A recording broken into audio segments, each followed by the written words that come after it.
Apa penyakit pertama yang membuat seorang hamba Allah tidak istiqamah? Malas sholat? Bukan. Nggak ngaji? Bukan juga.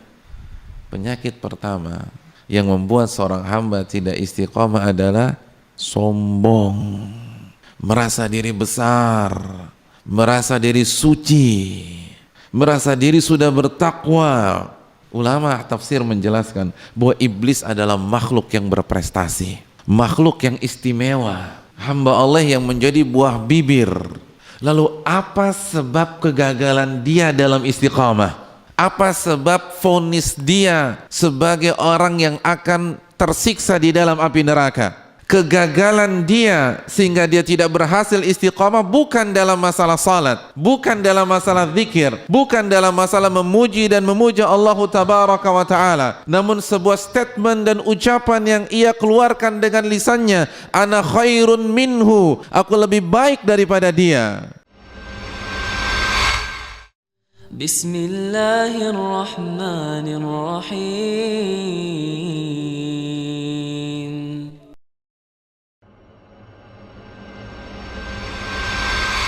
Para ulama kita menyatakan,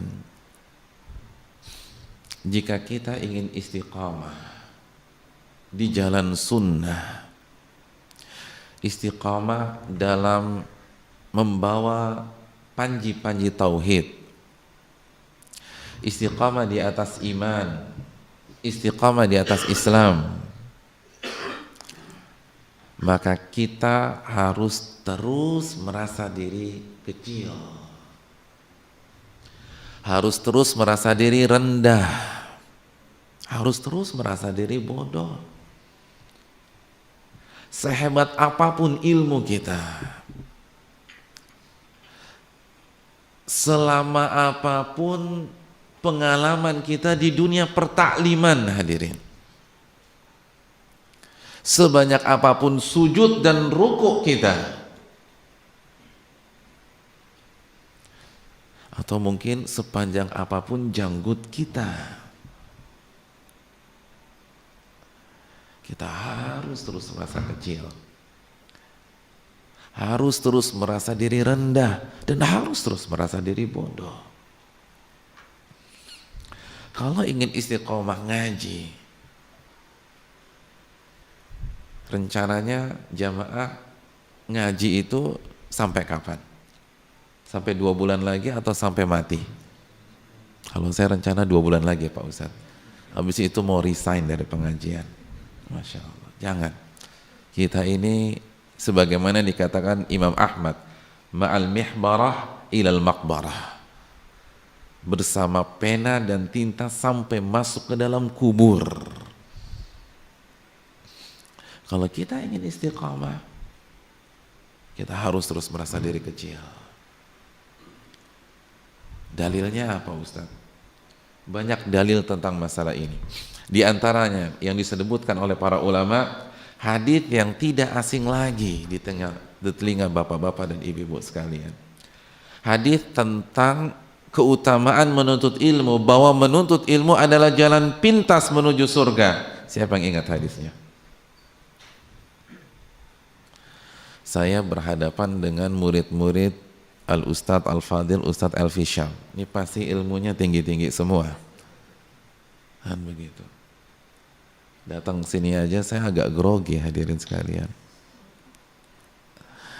Apa hadisnya?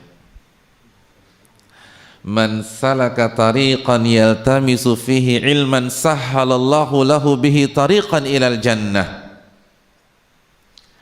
Barang siapa yang berjalan atau menempuh perjalanan dalam rangka menuntut ilmu, maka Allah akan mudahkan, pintaskan jalannya menuju surga.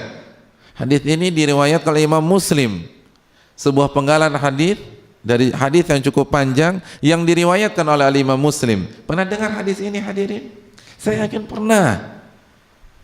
Nah, yang harus kita garis bawahi, karena itu berkaitan dengan konteks kita pada pagi hari ini, adalah sebuah kata dalam bahasa Arab, yaltamisu. Man salaka tariqan yaltamisu fihi ilman sahhalallahu lahu bihi tariqan ilal jannah. Barang siapa yang berjalan dalam rangka yaltamisu ilmu, maka Allah akan mudahkan jalannya menuju surga. Apa arti yaltamisu? Ini penting. Apa arti yaltamisu? Yaltamisu adalah menuntut, meminta dari pihak yang kecil ke pihak yang besar, dari pihak yang rendah ke pihak yang tinggi, dari pihak yang bodoh ke pihak yang berilmu. Itu yaltamisu. Oleh karena itu, ketika Allah perintahkan kita, Allah tidak gunakan kata-kata yaltamisu. Apa yang biasa Allah gunakan kalau Allah perintah kita atau menuntut kita? Pakai kata-kata amara ya'muru, karena Allah tinggi dan maha tinggi. Kalau yang maha tinggi ke bawah, amara ya'muru, contohnya apa? Surat An-Nahl ayat 90. Ayat ini sering disampaikan khususnya para khatib Jumat. Innallaha ya'murukum bil adli wal ihsani wa ita'i dzil qurba. Sesungguhnya Allah ya'murukum, memerintahkan kalian, menuntut kalian agar kalian berlaku adil, berbuat baik dan memberikan hak kerabat dan keluarga kalian. Karena ini adalah tuntutan dan perintah dari Sang Khalik ke makhluk, yang paling tinggi kepada makhluk yang hina, dina dan rendah seperti kita. Maka Allah tidak menggunakan kata yaltamisu, tapi Allah pakai kata apa? Ya'muru. Karena yaltamisu itu untuk yang rendah ke yang tinggi. Jadi kalau hadirin sekalian memiliki 5 orang anak, kalau si bungsu meminta agar anak sulung kita merapihkan meja belajarnya, pakai kata apa? Yaltamisu. Tapi kalau si yang sulung meminta dan memerintahkan si bungsu untuk merapikan tempat tidurnya, pakai kata apa? Ya'muru. Paham? Masya Allah,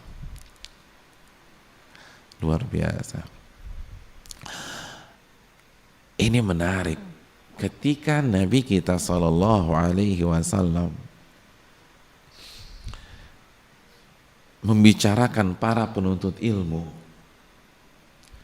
membicarakan orang-orang yang datang ke pengajian, melangkahkan kakinya ke majelis ta'lim, membicarakan orang-orang yang membaca kitab-kitab para ulama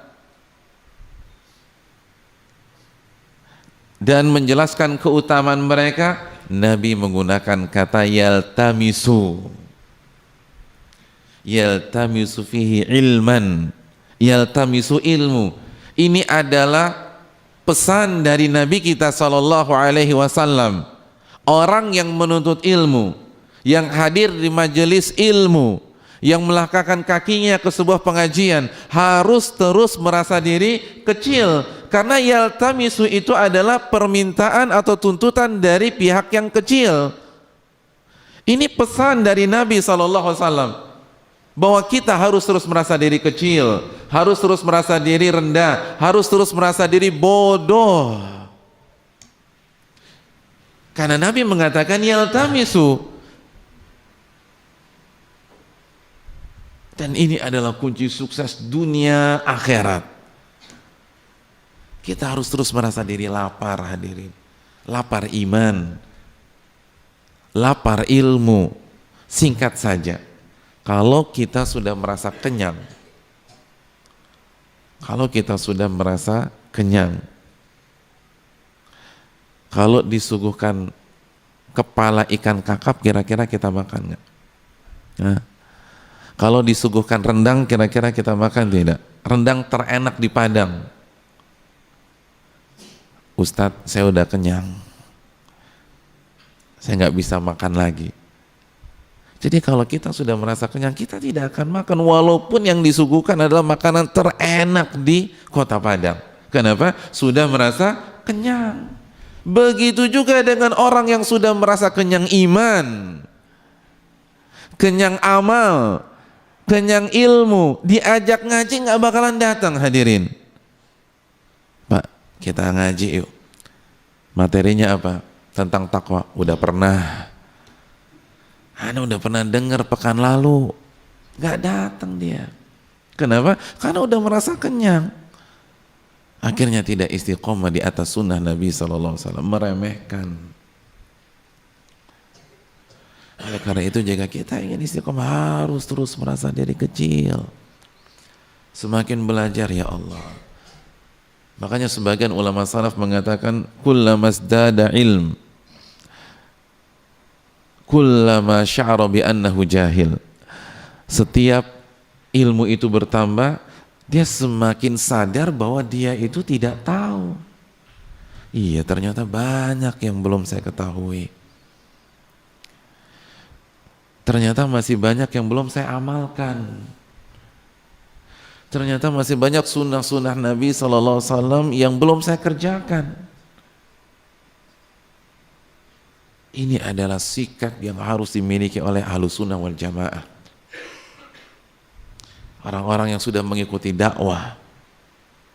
Jangan semakin sering datang ke pengajian semakin sombong.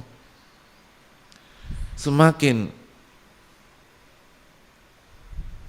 menamatkan buku-buku para ulama semakin membusungkan dada.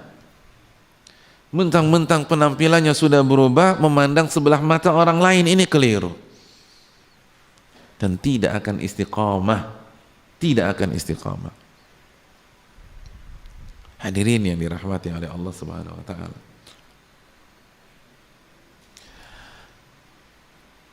Apa penyakit pertama yang membuat seorang hamba Allah tidak istiqamah? Malas sholat? Bukan. Nggak ngaji? Bukan juga. Penyakit pertama yang membuat seorang hamba tidak istiqamah adalah sombong, merasa diri besar, merasa diri suci, merasa diri sudah bertakwa. Dan inilah penyakit yang dimiliki atau diidap oleh iblis laknatullahi alaih. Hadirin sekalian, sebagian para ulama tafsir membawakan beberapa riwayat Israiliyat tentang iblis. Kita tahu bagaimana sikap Ahlus Sunnah dalam masalah kisah Israiliyat.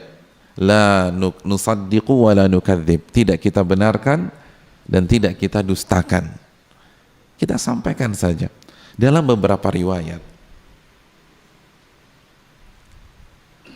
Dan Nabi mengatakan hadithu an Bani Israel wala haraj. Sampaikan dari Bani Israel dan gak ada masalah. Dalam beberapa riwayat ulama tafsir menjelaskan bahwa iblis adalah makhluk yang berprestasi, makhluk yang istimewa, hamba Allah yang menjadi buah bibir. Lalu apa sebab kegagalan dia dalam istiqamah? Apa sebab vonis dia sebagai orang yang akan tersiksa di dalam api neraka? Apakah masalah sholat? Apakah masalah zikir? Apakah nggak pernah baca kitab suci?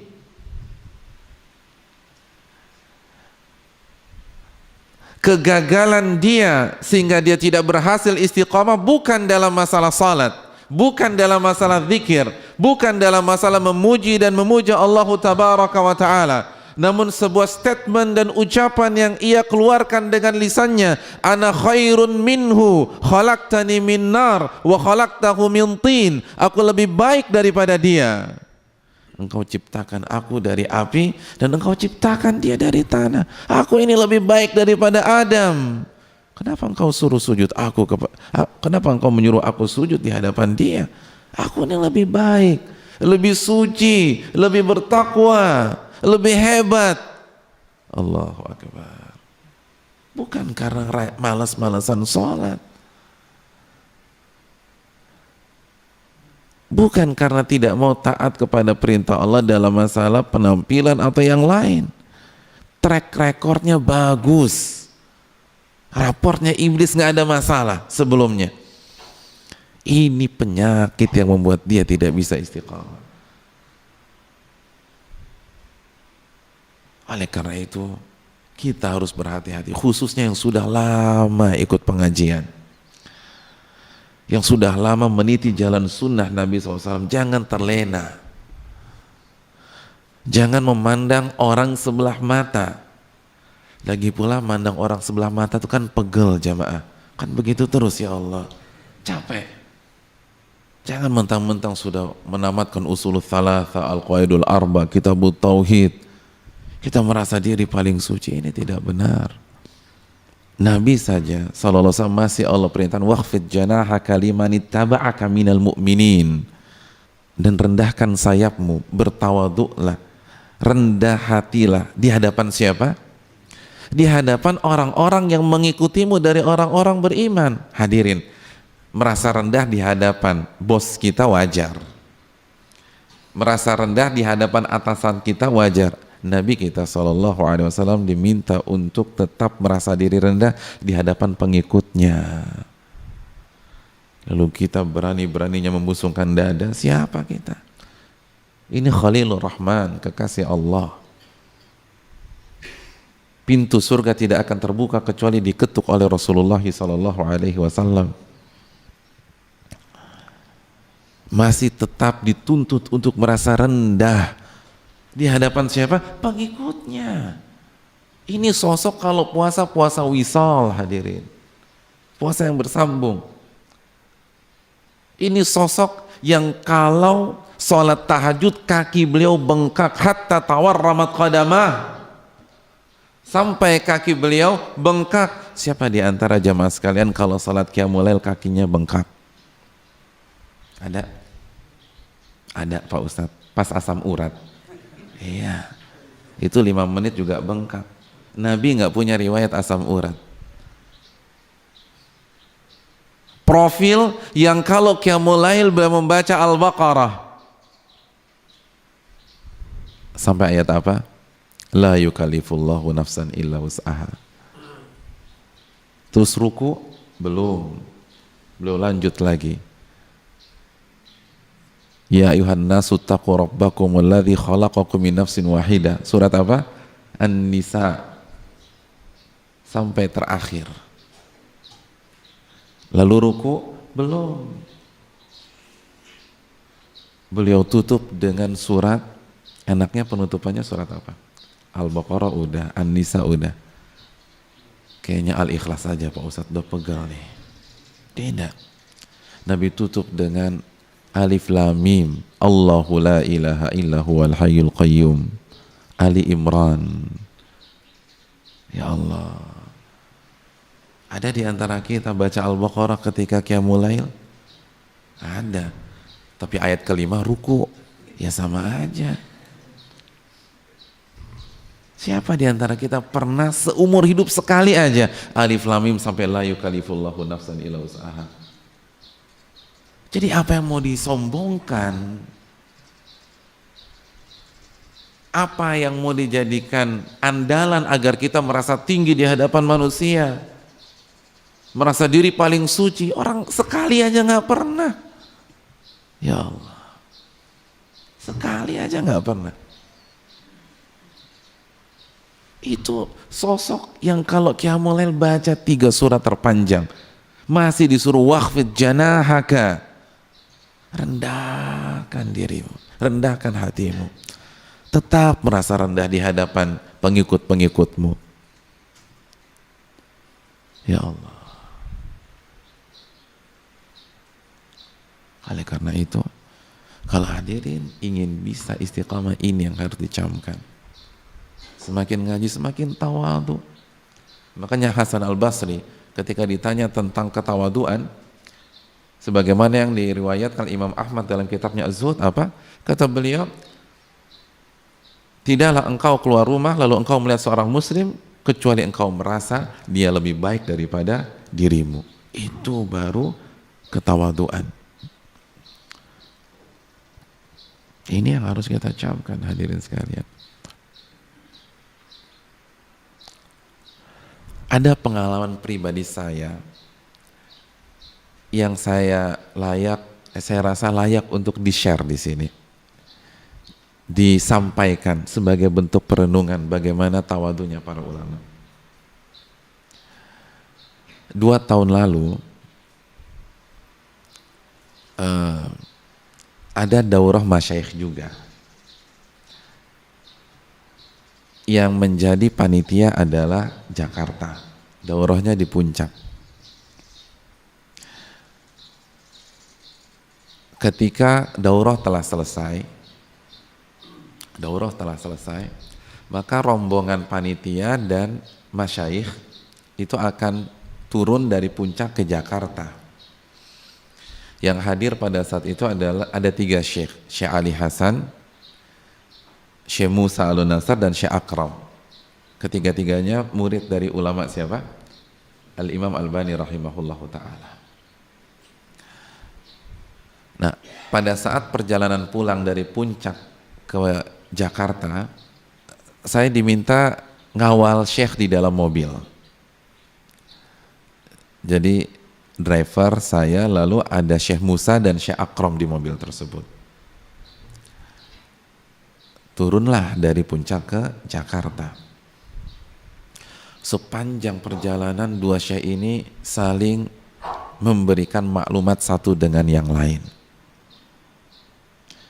Jadi nggak tidur, padahal udah cukup malam.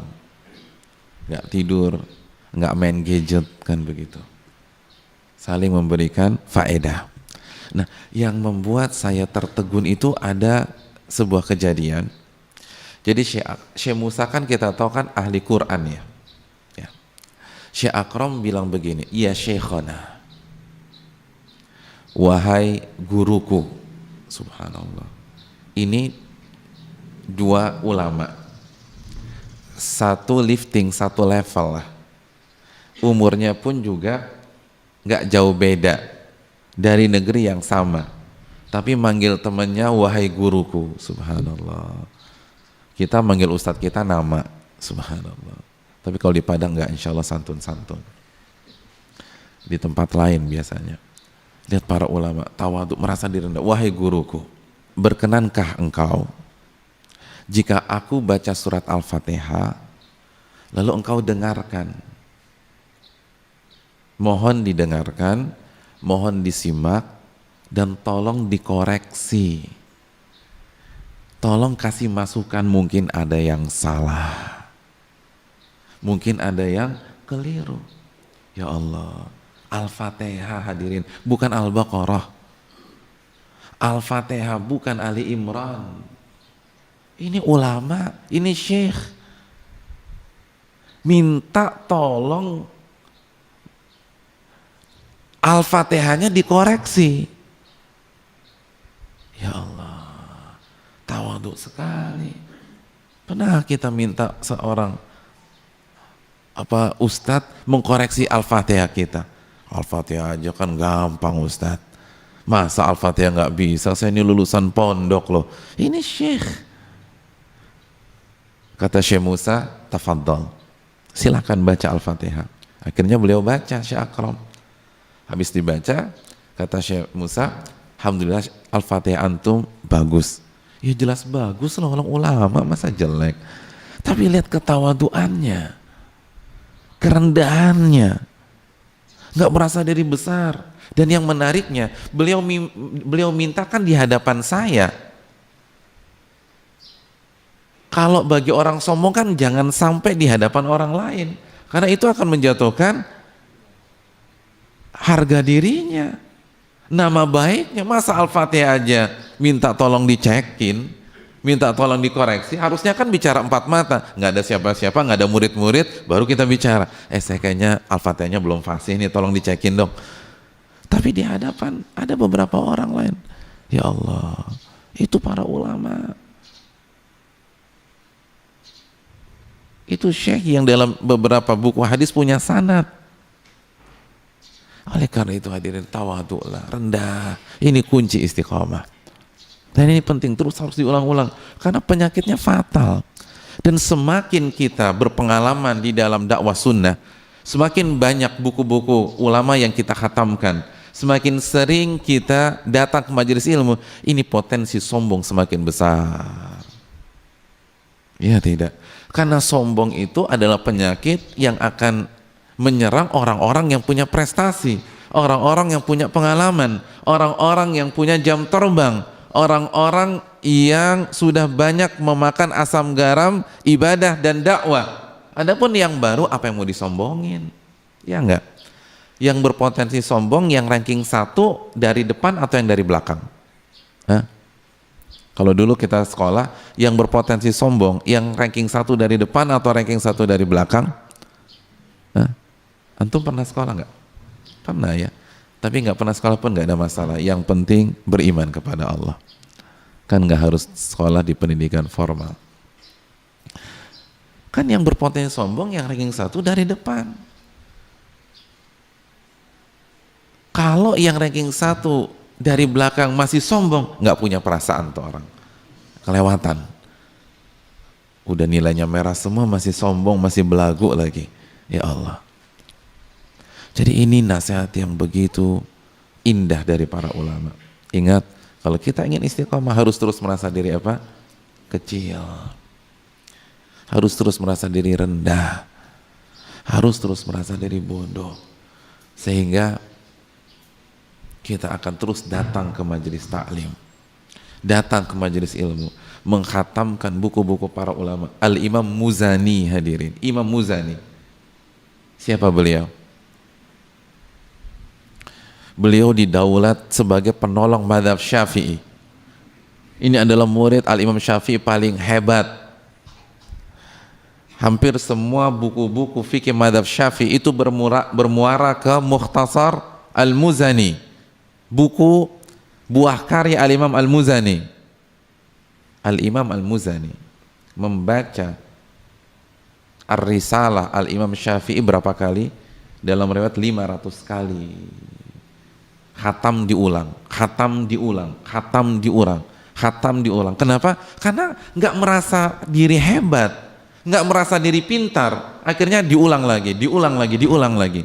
Kita baru khatamkan Ushulul Tsalatsa, udah bosan ngaji kitabut tauhid, udah bosan ngaji masalah akidah, udah malas untuk mengulang kembali. Ini 500 kali ulama diulang lagi, diulang lagi, diulang lagi, diulang. Jadi ulama. Inilah pentingnya merasa diri bodoh. Maka kita tidak akan merasa kenyang ilmu. Dan akan datang terus ke sebuah majelis ilmu. Walaupun ilmu itu sudah pernah kita dengar. Sebagian ulama salaf mengatakan, kami mendengar ucapan pemateri. Dan kami menunjukkan ekspresi ketidaktahuan. Padahal kami sudah mendengar materi tersebut sebelum pemateri itu lahir di dunia. Jadi sebelum dia lahir kita udah tahu. Tapi tawadu. Oh iya ya, Masya Allah. Ya, seperti Atha bin Abi Rabah. Kan begitu ya dalam riwayat. Jadi kalau bapak-bapak ketemu Atha bin Abi Rabah, mufti Masjidil Haram pada masanya, dan belum pernah ketemu sebelumnya, itu kesempatan pertama kali bertemu Atha bin Abi Rabah, maka saya jamin yang lebih banyak bicara antum daripada Atha bin Abi Rabah. Terus Athanya ngapain Ustaz? Ngangguk-ngangguk aja. Iya Pak, iya. Pak tahu nggak? Kan kita nggak tahu dia Atha bin Abi Rabah. Kita pikir dia orang awam. Pak tahu nggak? Sholat sunnah fajar itu lebih baik daripada dunia dan seisinya. Itu ada hadisnya Pak, tapi saya lupa. Oh gitu ya Pak. Masya Allah, jazakumullah khairan. Saya dapat ilmu dari Bapak. Luar biasa. Atha bin Abi Rabah. Pak tahu nggak? Kalau kita sholat duha 4 rakaat, Allah akan jamin rezeki kita di siang atau sore hari. Itu ada hadisnya Pak. Tapi saya lupa lagi ya. Oh begitu ya? Masya Allah, jazakumullah khairan. Atha bin Abi Rabah. Padahal khalifah untuk bertemu Atha ngantri dulu. Nggak bisa langsung ketemu. Oleh karena itu, semakin belajar, semakin mengikuti sunnah, semakin berpegang teguh dengan sunnah, semakin meresapi tauhid harus semakin merasa diri kecil. Dan ingat hadis Nabi riwayat Imam Muslim, wa ma tawadhu'a ahadun lillahi illa rafa'ahu Allah. Tidaklah seseorang merendahkan hati karena Allah kecuali Allah akan angkat derajatnya di dunia maupun di akhirat.